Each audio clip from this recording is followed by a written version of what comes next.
Хочу заняться перемоткой двигателя. Что для этого нужно? Насколько сложно освоить намотку, если никогда перемоткой не занимался? По образованию инженер-конструктор. Вы знаете, да лучше бы инженером-конструктором работать. Перемотка – это дело такое, что его можно и на кухне мотать. Да? Вот много из обмотчиков, которые дома все мотают. Кто дрели, кто моторы для бытовой техники. Хорошо зарабатывают при этом. Есть кто в гаражах для предприятий мотает тоже. Но есть более крупные фирмы. Обмотчик – это, скорее всего, призвание. Почему? Потому что никто не готовит обмотчиков. И тут вопрос очень такой интересный.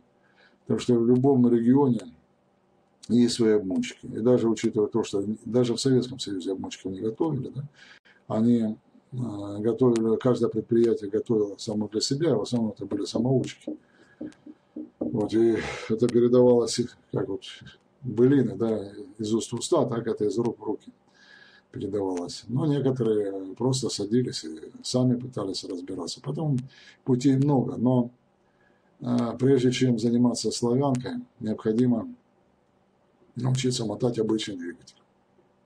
И только потом можно заниматься славянкой, потому что подготовленного обмотчика, который имеет уже богатый опыт, подготовить не так сложно на славянку. А вот полностью обучить на обмотчика, ну это не один год надо. Это тяжелая работа.